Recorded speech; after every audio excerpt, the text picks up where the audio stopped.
Salut à tous, c'est Issou pour cette fois un épisode assez personnel puisqu'on va parler de versions qui sont peut-être mes préférées. Alors je dis bien peut-être parce que j'ai pas fait de classement, j'ai d'autres choses à faire comme répondre à mes spams. Aujourd'hui on va donc parler des remakes des jeux de la seconde génération qui font partie des versions les plus populaires de tous les temps. En même temps elles avaient été pensées pour être les versions ultimes de Pokémon. On va voir si je suis malgré tout capable de vous en apprendre sur ces versions. C'est parti pour 25 faits sur les versions Earth Gold et Soul Silver que vous ne saviez certainement pas.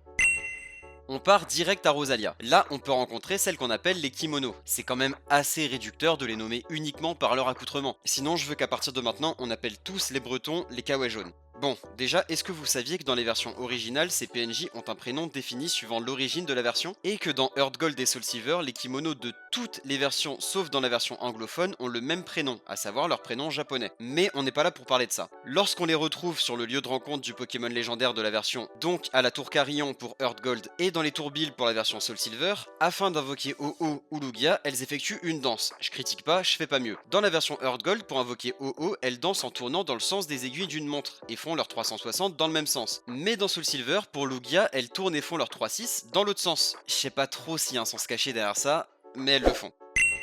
À Bourg-Palette, on peut visiter la maison de Red. Dans sa chambre, on peut voir par terre qu'il y a un tapis rouge. Bah oui, ses parents se sont dit tu t'appelles Rouge, tu vas avoir des affaires rouges. Pauvre gamin, ça a dû être dur à l'école. En tout cas, dans ma classe, il aurait souffert. Je comprends totalement qu'il soit parti de chez lui à 11 ans. Mais dans la chambre de Blue, par contre, on peut voir un tapis vert, alors qu'il s'appelle Bleu. C'était peut-être un cadeau de son grand-père qui avait encore oublié son prénom. En vrai, c'est pas si mal, il s'est souvenu que c'était une couleur. En réalité, la couleur de ce tapis fait référence au nom de Blue dans la version japonaise, puisqu'il s'appelle Green à l'origine, en référence à la version verte qui était l'une des deux versions d'origine. Alors que chez nous, Green c'est le prénom de Leaf dans les versions Let's Go Evoli et Pikachu. Mais au Japon, avant qu'elle soit officiellement nommée, les fans l'avaient baptisée Blue. Donc à ce moment-là, au Japon, Blue s'appelait Green et Green s'appelait Blue. Ouais, heureusement qu'on les a foutus sur une île, les Japonais.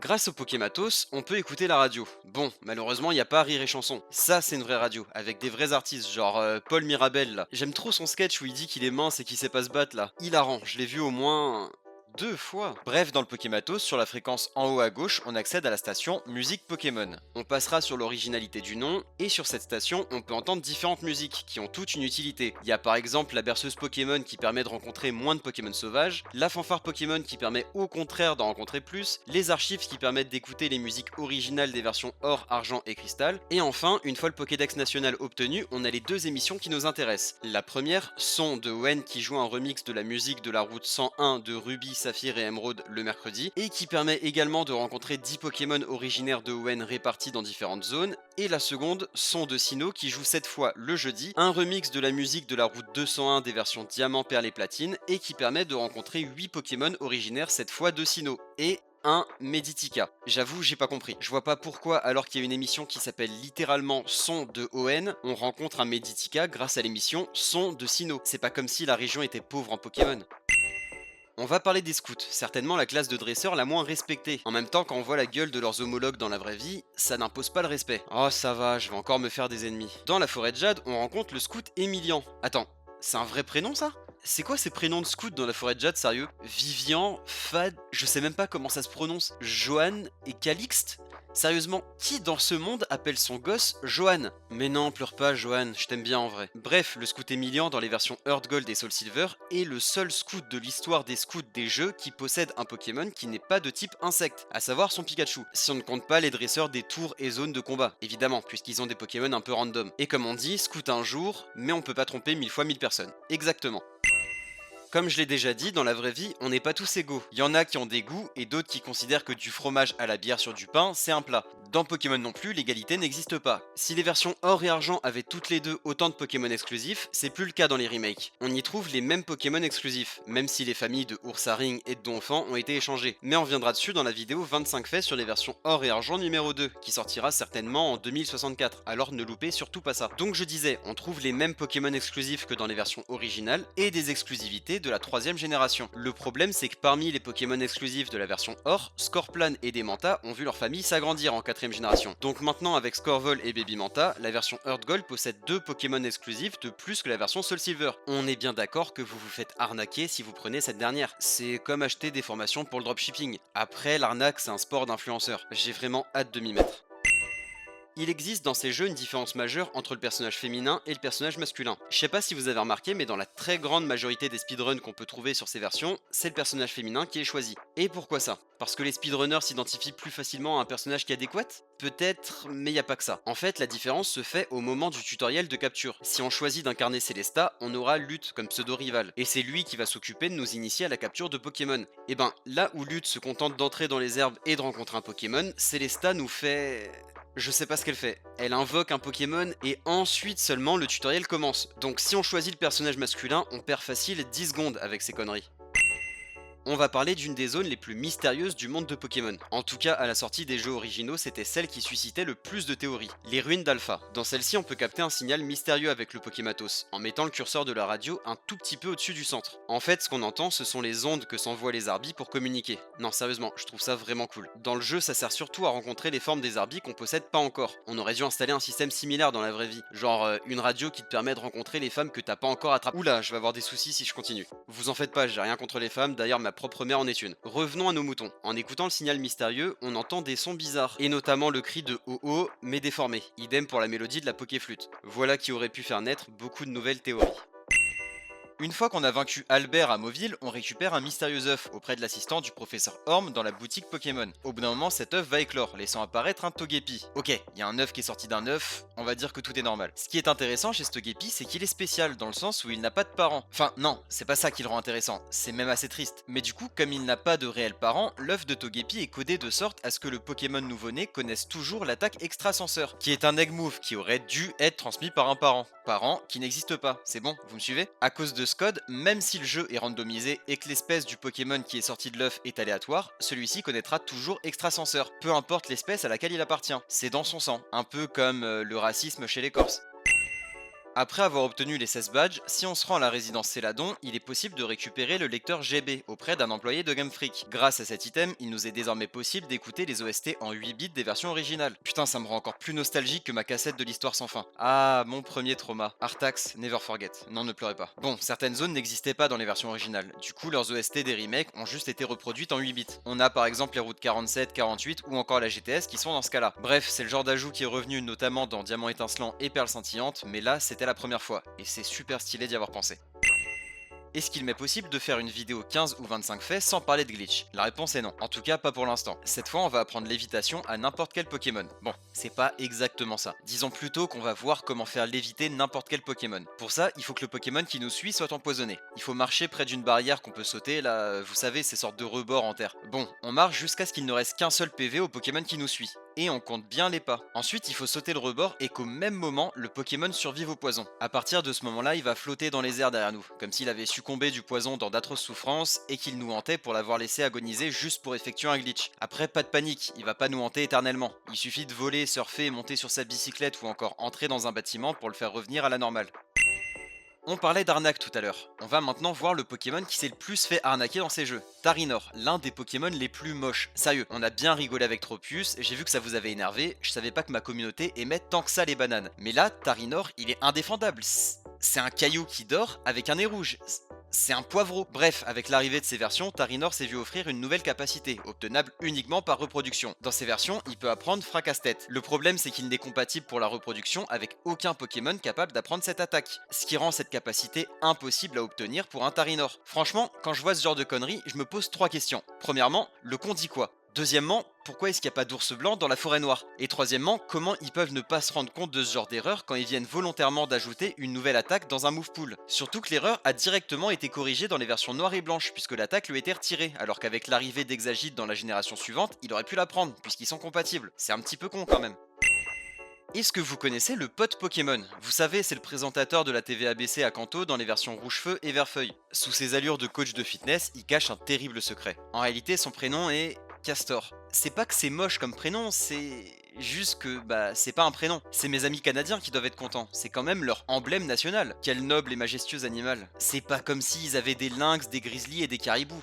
Et encore, je parle que de mammifères. Bref, on peut rencontrer notre cher Castor à Mauville. Là, il va nous demander ce qu'on pense de lui. Les réponses à donner dépendent de notre idée de dresseur. Là, par exemple, il me demande ce que je pense de lui. Et je lui réponds que je le trouve très gloutonnerie et stratégie. Ce qui a l'air de le surprendre. En même temps, qui ne serait pas surpris à sa place? Ensuite, il me demande ce que je pense de son style à la télé. Et là, j'ai décidé d'être honnête. Donc je lui ai dit que je le trouvais promenade et et tête de rock. Du coup, il m'a offert un œuf, normal. Suivant la réponse, il peut nous offrir jusqu'à 8 fonds de boîte PC et 3 œufs de Pokémon. Un œuf de Watwat, un œuf de Limagma et un d'Axolotl. Mais c'est pas tout au sujet de notre bon vieux Castor. On peut également l'affronter lors du Pokéathlon dans la catégorie Force. Il concourra avec son Macogneur, son Rhinophéros et son Grand Bull. En plus de ça, saviez-vous que Castor avait un frère jumeau? Il s'appelle Pollux. On va pas s'arrêter sur le prénom, sinon on va jamais s'en sortir. C'est le gars qu'on peut rencontrer au Pokéathlon et qui nous explique cette pratique et ses événements. Enfin, Pollux et Castor ont un grand-père qu'on connaît bien. Il s'agit du vieil homme qui bloque le chemin entre Jadiel et la route 2. D'ailleurs, il pourrait au moins nous offrir un donut pour s'excuser. Je croyais que les Canadiens étaient gentils. On a déjà vu dans les vidéos précédentes pas mal de glitch audio, bah on va parler d'un autre. Si on surfe sur le chenal 20 tout en écoutant les musiques du lecteur GB, on va entendre de superbes musiques en 8 bits comme on l'a déjà vu. Mais si on décide de revenir sur l'eau de Cramoisil et de couper le lecteur GB, alors là le glitch va se produire. En fait, il y aura juste peu de musique. On entendra toujours les bruits de collision et autres, mais sinon ce sera le silence total. Après, il suffit de regagner la terre ferme ou de voler pour faire revenir la musique. Tiens, un glitch aux abords de Cramoisil. Il y a comme un air de déjà vu, non? J'imagine qu'il y a des fans de Naruto, ou au moins que vous connaissez Kyuubi, le fameux démon renard à 9 queues, on combattra la bête à 7 têtes. Vous savez certainement que Fenard et Goopix puisent leurs origines dans le même mythe que Kyuubi. Enfin, vous vous êtes jamais dit, tiens, c'est bizarre un renard avec 9 queues. En fait, ils sont tous inspirés du Kitsune, une créature du folklore japonais. Il s'agit d'un yokai, donc grossièrement, c'est une sorte d'esprit malicieux ou carrément malfaisant, bien que certains Kitsune soient bienveillants. Ils ont la forme d'un renard magique supérieurement intelligent, avec une espérance de vie extrêmement longue. Et enfin, dernier trait marquant, il pourrait avoir jusqu'à 9 queues, d'où les multiples queues de Goopix, Fenard et Kyuubi. Et c'est là qu'on arrête de parler de Naruto, donc les fans peuvent s'en aller, j'en parlerai plus. Putain, j'aime trop parler des origines des Pokémon, faut que je fasse des vidéos spéciales dessus. Et il faut surtout que je me calme, il y a trop de trucs que je veux faire et j'ai pas assez de temps. Lorsqu'on marche avec un Fenard, on peut remarquer qu'il y a un petit souci. Il n'a que 7 queues sur son sprite hors combat. Voilà, j'imagine que c'est pour que son sprite fasse moins bordélique. Et je me félicite d'avoir réussi à faire une fact entière en parlant de queue sans déraper une seule bite. Sur la route 25, on peut rencontrer Ondine qui était en plein date. Bon, visiblement, il en fallait peu à son gars pour qu'il se barre. Après ça, on peut l'affronter dans l'arène d'Azuria, etc. Et par la suite, une fois qu'on l'a battue, on peut récupérer son numéro de téléphone. Bon, on peut pas avoir un rendez-vous avec elle, mais on pourra au moins l'affronter à nouveau. Et du coup, pour récupérer son numéro, il faut retourner sur la route 25. Là, on la voit sur le bord de la falaise. Elle nous dit qu'elle aime regarder le coucher de soleil et elle nous donne son number. Mais le problème, c'est que quand elle nous dit ça, elle regarde vers l'est. Et bah le soleil, il se couche à l'ouest, pas à l'est. Donc elle a dû l'attendre super longtemps son coucher de soleil, surtout de ce côté-là. Après, je me trompe peut-être, hein. Il y a peut-être des nouvelles infos que j'ai pas. Moi, je suis un gars à l'ancienne, je crois encore que la Terre est ronde.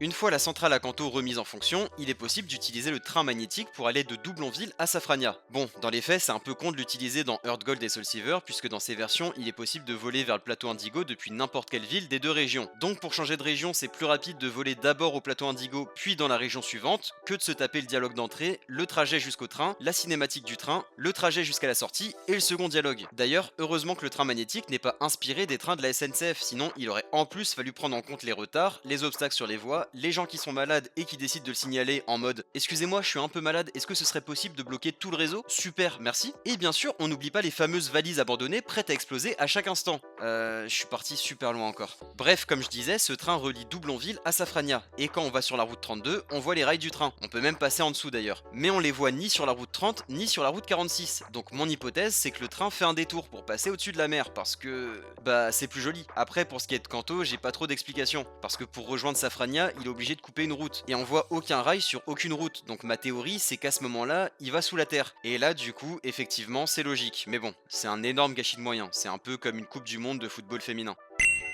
Dans la vidéo spéciale sur la région de Kanto, j'ai parlé de l'aire de repos du mont Sélénite, et notamment de la danse des Mélophées. Pour ceux qui n'ont pas vu la vidéo, déjà, sachez que je suis profondément vexé, mais que je vous pardonnerai contre un don généreux sur mon Tipeee. Je rigole, hein, calmez-vous, de toute façon j'ai pas de Tipeee. Pour ceux qui n'ont pas vu la vidéo, sachez que si on se rend à l'aire de repos du mont Sélénite la nuit de lundi à mardi entre 20h et 4h du matin, on peut assister à un événement assez cool. On verra des Mélophées danser autour de l'étang, et après leur danse on pourra même récupérer une pierre lune. Mais c'est pas tout en ce qui concerne ce lieu. En fait, pendant ce laps de temps où il est possible d'assister à cette danse, soit entre 20h et 4h du matin entre lundi et mardi, il se produit autre chose d'étrange. En fait, le taux de rencontre des Pokémon présents dans l'eau et sur l'eau est changé, mais seulement pendant les 8 heures de l'événement. Par exemple, cette nuit-là, en surfant, on peut rencontrer que des petits tards, alors que tout le reste du temps, on a 40% de chance de rencontrer un Magikarp et 60% de chance de trouver un petit tard. Voyez par vous-même, tous les taux de rencontre ont été changés, peu importe la canne utilisée. Donc voilà, c'est assez chelou comme événement, tout comme c'est chelou d'y avoir pensé. Surtout que je vois pas vraiment d'explication pour une telle mécanique. Si vous en avez une, je veux bien la connaître. Bon, à part le fait que les développeurs étaient totalement bourrés, bien sûr.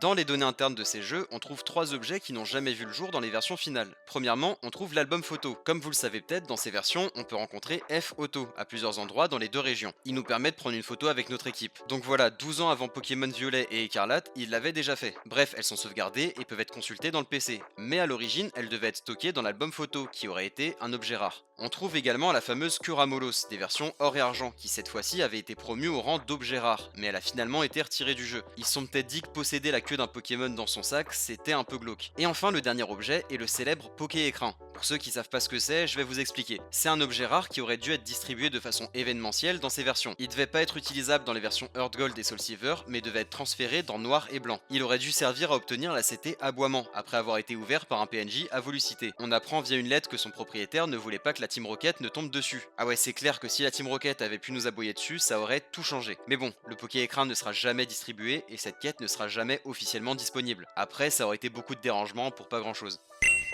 On va s'arrêter un peu sur le dojo de Safrania. Une fois le numéro de téléphone d'un champion d'arène de Johto ou de Kanto obtenu, il est possible de le réaffronter dans le dojo de Safrania. Mais autant Morgane, ça va, elle traverse la rue, elle y est, autant Chuck, il doit nager puis marcher jusqu'à Doublonville pour prendre le train, parce qu'en tant que bon champion de type combat, il a aucun Pokémon de type vol. Et aucun Pokémon de type combat ne peut l'apprendre en 4ème génération. J'ai l'impression qu'il se fait un peu avoir le pauvre. En plus, il fait tout ça pieds nus. D'ailleurs, c'est quoi ce délire avec les maîtres de type combat? Sur 8, il y en a que 2 qui sont pas pieds nus. Genre, il y a que Bastien et Cornelia. Sinon, tous les autres sont pieds nus. Même Pectorus qui est en tongue, bah techniquement, il est aussi pieds nus. Genre, c'est dans le cahier des charges du dresseur de type combat. Mais du coup, vous savez ce que ça veut dire?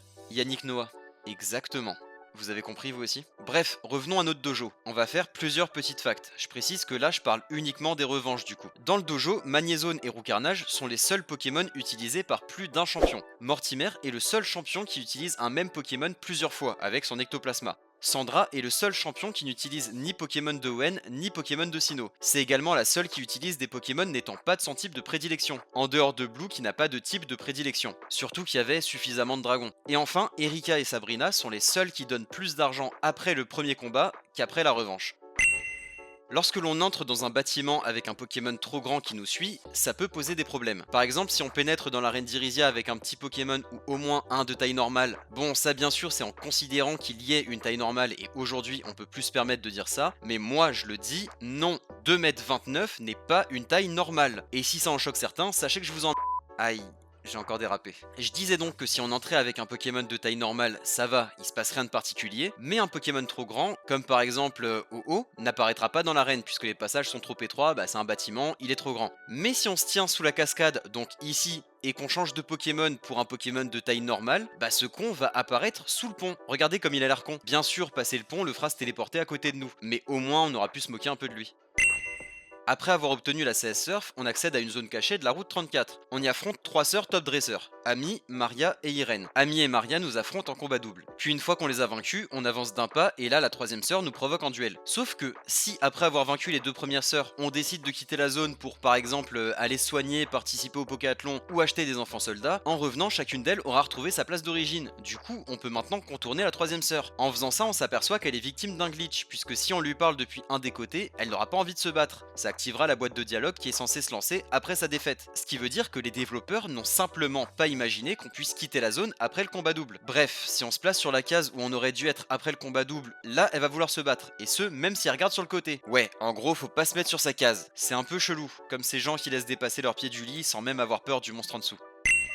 Comme vous le savez, dans Pokémon, il y a beaucoup d'histoires de fantômes. Il y en a même plusieurs par jeu parfois. Mais il y en a une qui est très peu documentée. J'ai même galéré à trouver des infos sur internet. En fait, il y a une radio du Pokématos qui fait mention d'un train magnétique fantôme. Bon, dans les jeux, ce ne sont que des rumeurs. Mais voilà, c'est un petit détail en plus. Ouais, quand je l'ai découverte celle-là, je me suis dit que ce serait génial d'en parler. Mais quand j'ai vu le peu d'infos que j'ai trouvé, je me suis dit que finalement c'était pas si ouf. Je comprendrais que vous vous désabonniez.